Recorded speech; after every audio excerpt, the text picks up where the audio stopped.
SDN online classes.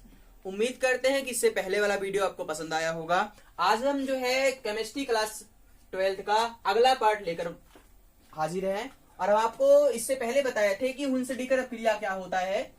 हुन से डीकर अपक्रिया हम आपको बता चुके थे। आज हम बताने वाले हैं आप लोग को कि एल्केनो का हैलोजनीकरण कैसे होता है। एल्केनो का हैलोजनीकरण कैसे होता है, तो शुरू करते हैं। उससे पहले आप ये जान लीजिए कि आपको एल्केनो का हैलोजनीकरण करने के लिए किन किन चीजों की आवश्यकता होती है। तो सबसे पहला काम ये है कि आपको पता होना चाहिए कि सूर्य का प्रकाश। तो एल्केनो के हैलोजनीकरण करने के लिए सूर्य के प्रकाश की अत्यधिक आवश्यकता होती है। सूर्य के प्रकाश को आप जो है सिंपली एच न्यू से भी डिनोट कर सकते हैं। एच न्यू, सूर्य के प्रकाश को एच न्यू, याद रखिएगा ये क्या है, न्यू है, न्यू। तो एच न्यू से डिनोट करते हैं। अगर आप चाहते हैं सूर्य का प्रकाश लगाना या इसके अलावा भी आप उच्च ताप लगा सकते हैं, और वो उच्च ताप कितना होना चाहिए, 400 अंश सेल्सियस ताप। तो चाहे आप सूर्य का प्रकाश लगाएं या 400 अंश सेल्सियस ताप लगा दें। अगले बात करते हैं कि इसके अलावा जो है आपको क्लोरीन की आवश्यकता पड़ सकती है या फिर ब्रोमीन की। तो आपको दो हैलोजन की आवश्यकता पड़ेगी, या तो क्लोरीन की या तो ब्रोमीन की। तो हैलोजनीकरण पढ़ने के लिए आपको सूर्य का प्रकाश पता होना चाहिए, जिसको हम एच से भी डिनोट करेंगे, या उसके अलावा हम 400 अंश सेल्सियस ताप लगा सकते हैं, और क्लोरीन अथवा ब्रोमीन हैलोजन के रूप में हम ले सकते हैं। तो चलिए शुरू करते हैं हैलोजनीकरण। तो ध्यान से देखिएगा हैलोजनीकरण कैसे होगा। हम एग्जाम्पल के माध्यम से आपको हैलोजनीकरण बता रहे हैं। जैसे हमारे पास एग्जाम्पल के माध्यम से हैलोजनीकरण के लिए एग्जाम्पल हमारे पास CH4 है, जिसको हम क्या बोलते हैं, मेथेन बोलते हैं। इसका क्या नाम है, मेथेन। CH4 का क्या नाम है, मेथेन। इसका हैलोजनीकरण करना है, और हम आपको बताए हैं कि आप चाहे Cl2 ले लें चाहे Br2 ले लें। एग्जाम्पल के रूप में मान लीजिए हमने Cl2 ले लिया, क्लोरीन है ये, और यहां क्या लिया जा रहा है, सूर्य का प्रकाश लिया जा रहा है, जिसको आप HNO भी बोल सकते हैं। और एक और चीज समझ लीजिए, हम आपको बताए हैं कि आप ताप कितना लेंगे, 400 अंश सेल्सियस ताप लेंगे, 400 अंश सेल्सियस ताप लेंगे। पर यहां पर आप देख रहे हैं हमने एग्जाम्पल में केवल एक ही कार्बन लिया है, और एक कार्बन के लिए आप ताप कितना कर सकते हैं, 250 से 300 अंश सेल्सियस ताप ले सकते हैं। एक कार्बन के लिए 250 से 300 अंश सेल्सियस ताप लेंगे, तो क्या हो जाएगा, यहाँ पे 250 से 300 अंश सेल्सियस ताप लिया जाएगा एक कार्बन के लिए। अगर इन दोनों का रिएक्शन होगा तो प्रोडक्ट क्या मिलेगा, अभी आप देख रहे हैं CH4 को आप इस प्रकार से लिख सकते हैं, CH3H करके। CH4 को कैसे लिख सकते हैं, CH3H करके लिख सकते हैं, और Cl2 को कैसे लिख सकते हैं, Cl बॉन्ड Cl करके। अभी आप समझ लीजिए इसके मध्य जो बंध बनाया गया ये कोवलेंट बॉन्ड है। कौन सा बंध है, कोवलेंट बॉन्ड, जिसको हम क्या बोलते हैं, सहसंयोजक बंध। अगर ये देखिए ध्यान से, इसमें HCl बाहर निकल जाएगा और प्रोडक्ट आपका क्या बनेगा, CH3Cl बनेगा, और बाहर क्या निकल जाएगा, HCl बाहर निकल जाएगा। अगर इसके नाम की बात करें हम, तो इसका नाम है क्लोरोमेथेन। क्या नाम है, क्लोरोमेथेन। इसका नाम जो है वो क्लोरोमेथेन है, जिसको मेथिल क्लोराइड भी बोला जाता है। अब इस आधार पे इसका डेफिनेशन समझ लीजिए कि डेफिनेशन क्या होगा। तो ये मेथेन है और ये क्लोरीन है। और एक और चीज समझ लीजिए, इसका जो हम मिश्रण लिए हुए हैं वो 1:1 अनुपात में है। मतलब CH4 की मात्रा भी 1 है, Cl2 की मात्रा भी कितनी है, 1 है। मतलब दोनों की मात्रा हम क्या कर रहे हैं, 1-1 मात्रा लिए हुए हैं। तो अब डेफिनेशन क्या होगा कि मेथेन को, या मेथेन और क्लोरीन के 1:1 अनुपात के मिश्रण को सूर्य के प्रकाश के साथ या सूर्य के प्रकाश की उपस्थिति में अपक्रिया कराने पर क्या प्राप्त होता है, क्लोरोमेथेन प्राप्त होता है। एक बार वापस समझ लीजिए, मेथेन और क्लोरीन के 1:1 के अनुपात के मिश्रण को सूर्य के प्रकाश की उपस्थिति में अपक्रिया कराने पर क्लोरोमेथेन प्राप्त होता है। तो यहां हम क्लोरीन का अनुपात कितना लिए हुए हैं, 1, और मेथेन का भी अनुपात 1 है, मात्रा 1 है। अगर हम क्या करें, क्लोरीन अधिक मात्रा में ले लें, अगर हम क्या करें, क्लोरीन जो है अधिक मात्रा में ले लें, तो क्या होगा, क्लोरीन अधिक में लिया जा रहा है या एक्सेस में लिया जा रहा है। अगर हम क्लोरीन को अधिक मात्रा में ले लेते हैं, एक्सेस में ले लेते हैं, तो प्रोडक्ट कैसे बनेगा। हमारे पास मान लीजिए CH4 जो कि क्या है, मेथेन है। थोड़ा इधर लिख देते हैं, ये CH4 है जो कि क्या है, मेथेन है। अगर CH4 का आप रिएक्शन कराएंगे Cl2 के साथ और क्या लगाएंगे, एचन्यू। एचन्यू का मतलब सूर्य का प्रकाश। और हम आपको पहले बताएं, अगर CH4 का Cl2 के साथ रिएक्शन होगा तो HCl बाहर निकल जाएगा और प्रोडक्ट क्या बनेगा, CH3Cl बनेगा। अगर रिएक्शन इसका वापस से Cl2 के साथ होगा तो क्या मिलेगा, एचन्यू।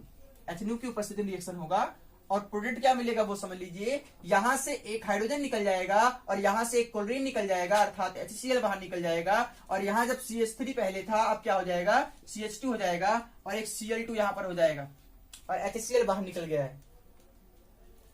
अच्छा, ये रिएक्शन तब तक चलेगा जब तक चारों के चारों यहाँ के विस्थापनीय हाइड्रोजन खत्म ना हो जाए। ये रिएक्शन तब तक चलेगा जब तक चारों के चारों विस्थापनीय हाइड्रोजन क्या हो जाए, खत्म ना हो जाए, तब तक ये रिएक्शन होगा।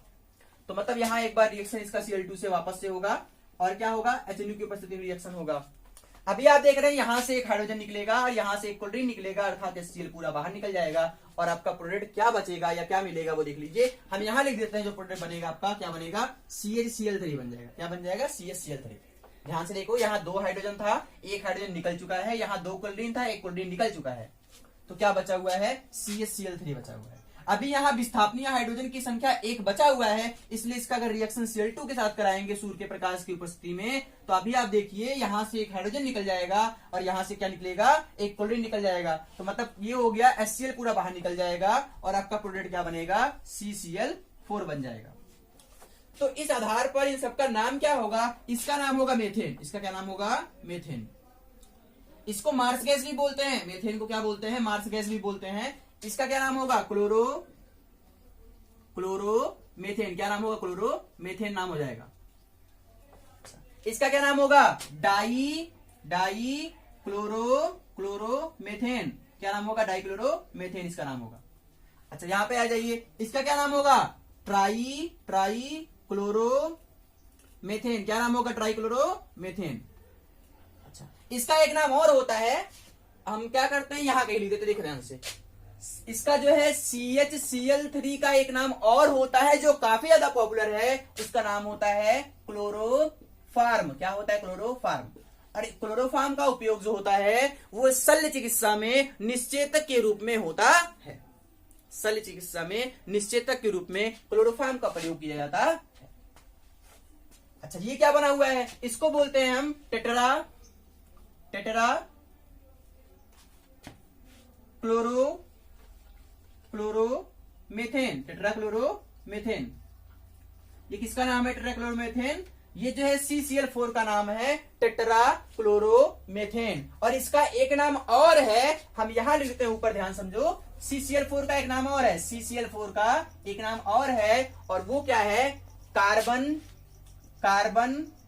Tetra chloride. क्या नाम है, कार्बन टेट्रा क्लोराइड। तो कार्बन टेट्राक्लोराइड होता है CCl4 का नाम, याद कर लीजिएगा आप लोग, कार्बन टेट्राक्लोराइड नाम होता है CCl4 का।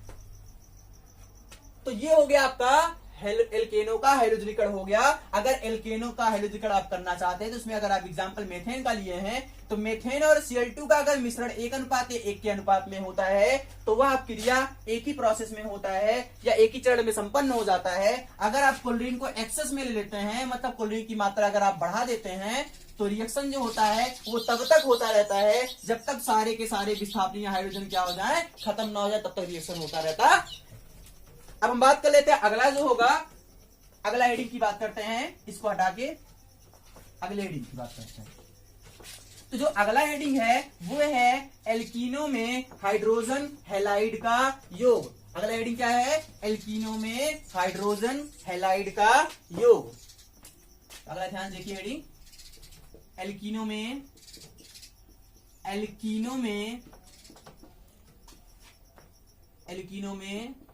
हाइड्रोजन हैलाइड का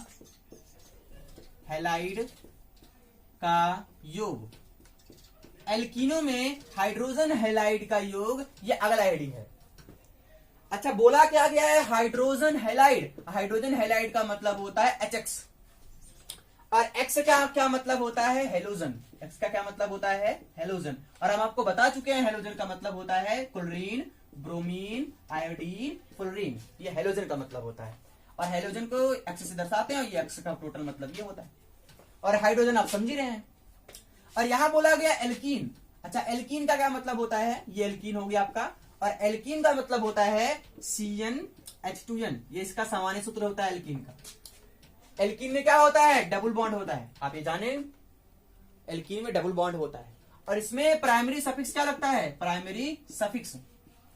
प्राइमरी सफिक्स को हिंदी में बोला जाता है प्राथमिक अनुलग्न, जो कि क्या लगता है? ENE। डबल बॉन्ड के लिए क्या लगता है? ENE। प्राथमिक अनुलग्न क्या लगता है? ENE। तो अभी हम बात कर लेते हैं एल्कीनों में हाइड्रोजन हैलाइड का योग कैसे होगा। तो उससे पहले ये जान लीजिए कि सममित एल्कीन क्या होता है और असममित एल्कीन क्या होता है। सबसे पहले आप जान लीजिए, पहला जान लीजिए सममित एल्कीन। सममित एल्कीन, सममित एल्कीन क्या होता है? जिसको इंग्लिश में बोला जाता है सिमेट्रिक, सिमेट्रिक एल्कीन। और नंबर दूसरा जान लीजिए, नंबर दूसरा असममित एल्कीन, असममित एल्कीन। तो नंबर दूसरा जान लीजिए असममित एल्कीन, जिसको बोला जाता है अनसिमेट्रिक, सिमेट्रिक एल्कीन।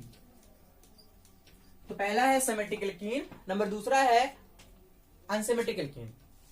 तो पहले सममित एल्कीन, दूसरा असममित एल्कीन। तो सबसे पहले सममित एल्कीन का डेफिनेशन पढ़ते हैं। कुछ एग्जांपल के माध्यम से आपको इसका डेफिनेशन बता रहे हैं। एग्जांपल क्या, वो ध्यान समझ लीजिए। जैसे हमारे पास है CH3 CH, और यहां डबल बॉन्ड है CH, उसके बाद क्या है CH3। अगर आप ध्यान से देखें तो ये पहला एग्जांपल ये हो गया। एक और एग्जांपल हम लिख देते हैं यहाँ पे। दूसरा एग्जांपल है CH2 डबल बॉन्ड CH2। ये दो एग्जांपल है। इसका नाम तो आपको पता ही होगा, इसका क्या नाम है? ब्यूट-2-ईन, क्योंकि 4 कार्बन है, 2 नंबर पे डबल बॉन्ड है। इसका क्या नाम होगा? एथीन। क्या नाम होगा? एथीन। इसका एक नाम और है जो कि क्या है? Ethylene, ethylene. और एथिलीन का जो उपयोग किया जाता है, ये एथिलीन है, और इसका उपयोग जो है पॉलीथीन में किया जाता है। इसके आगे जो है, अगर हम देखो ध्यान से, एथिलीन लिखा गया है, अगर इसके आगे जो है हम पॉली लगा दें तो ये पॉलीथीन बन जाएगा, और इसका उपयोग जो है पॉलीथीन या पन्नी बनाने में किया जाता है। तो ध्यान समझो, ये जो है आपका, अगर आप ध्यान से देख रहे हैं इसमें, तो ये क्या है? ये आपका है द्विबंध युक्त, द्विबंध, द्विबंध युक्त कार्बन परमाणु है। ये कार्बन परमाणु, तो ये क्या है? ये द्विबंध युक्त कार्बन परमाणु है ये। और इसके इस तरफ एक एल्किल ग्रुप है, और इस तरफ भी एल्किल ग्रुप की संख्या कितनी? एक है। तो ये क्या है? एल्किल ग्रुप है। ये क्या है? एल्किल ग्रुप है। और एल्किल ग्रुप की संख्या कितनी है? एक है इस तरफ। और इस तरफ भी ये क्या है? ये एल्किल ग्रुप है, और एल्किल ग्रुप की संख्या कितनी है? एक है। अरे एक ही तो संख्या है, देखो ध्यान से। ठीक है, तो इस आधार पे इसका डेफिनेशन क्या होगा? ऐसा एल्कीन, ऐसा एल्कीन, ऐसा एल्कीन जिसमें द्विबंधित कार्बन परमाणु के, द्विबंधित कार्बन परमाणु के दोनों तरफ एल्किल समूहों की संख्या समान होती है, ऐसे एल्कीन को सममित एल्कीन कहा जाता है। एक और बार सुन लीजिए, ऐसा एल्कीन जिसमें द्विबंधित कार्बन परमाणु के दोनों तरफ एल्किल समूहों की संख्या समान होती है, ऐसे एल्कीन को सममित एल्कीन कहा जाता है। इसी प्रकार से इसमें देख लीजिए, ये द्विबंधित कार्बन परमाणु है, और इसके इस तरफ और इस तरफ दोनों तरफ एल्किल समूहों की संख्या समान है, अर्थात एक भी एल्किल समूह दोनों तरफ नहीं है, इसलिए इसको हम क्या बोलेंगे? सममित एल्कीन बोले। अब इसी आधार पे हम असममित का भी डेफिनेशन देख लेते हैं। असममित का डेफिनेशन, असममित एल्कीन का डेफिनेशन कैसे होगा वो समझ लीजिए। तो एग्जांपल हम बता रहे हैं आपको, देखो ध्यान से। CH3 है, CH2 है, CH है, डबल बॉन्ड CH है, और क्या है? CH3 है। तो पहला एग्जांपल ये हो गया, और एक और एग्जांपल हम यहां लिख दे रहे हैं। CH3 हो गया, CH हो गया, डबल बॉन्ड CH2 हो गया। तो ये इस प्रकार से एग्जांपल लिखा गया है। अगर इसके नाम की बात करें हम, तो इसमें 5 कार्बन, इसलिए क्या लगेगा? पेंट लगेगा। 2 नंबर पे डबल बॉन्ड है, इसलिए क्या लगाएंगे? ईन लगाएंगे। अगर इसकी बात करें तो इसमें कितने कार्बन है? 3 कार्बन, इसलिए प्रोप लगेगा। 1 नंबर पे क्या है? डबल बॉन्ड है, या प्रोपीन 1 के भी बोल सकते हैं इसको। तो अगर आप ध्यान से देखें तो ये क्या है? ये क्या है? ये आपका है द्विबंध युक्त, द्विबंध, द्विबंध युक्त कार्बन परमाणु है। कार्बन परमाणु।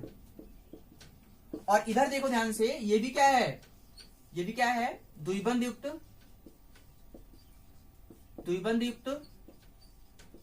कार्बन परमाणु है, कार्बन परमाणु है ये। तो दोनों तरफ द्विबंध युक्त कार्बन परमाणु है। तो अब इसका डेफिनेशन क्या होगा, परिभाषा क्या होगा, उससे पहले ये भी जान लीजिए इस तरफ कितने एल्किल समूह हैं, 2। ये एल्किल ग्रुप है, एल्किल ग्रुप, और जिसकी संख्या कितनी है, 2 है। ध्यान देखो 2 एल्किल ग्रुप है। इस तरफ एल्किल समूह की संख्या कितनी है, 1 है। एल्किल ग्रुप की संख्या 1 है। तो अगर आप बताएं कि इस तरफ और इस तरफ दोनों तरफ क्या एल्किल समूह की संख्या समान है, नहीं है। इधर 2 एल्कीन है, इधर कितने, 1 ही है। अरे इधर 2 कार्बन, इधर 1 कार्बन है, समान नहीं है ना। इधर आ जाओ, इधर देखो ये एल्किल ग्रुप है और इसकी संख्या कितनी है, 1 ही है। और इस तरफ एक भी एल्किल ग्रुप नहीं है। तो इस आधार पे इसका डेफिनेशन क्या होगा, डेफिनेशन क्या होगा, परिभाषा क्या होगा, ऐसा एल्कीन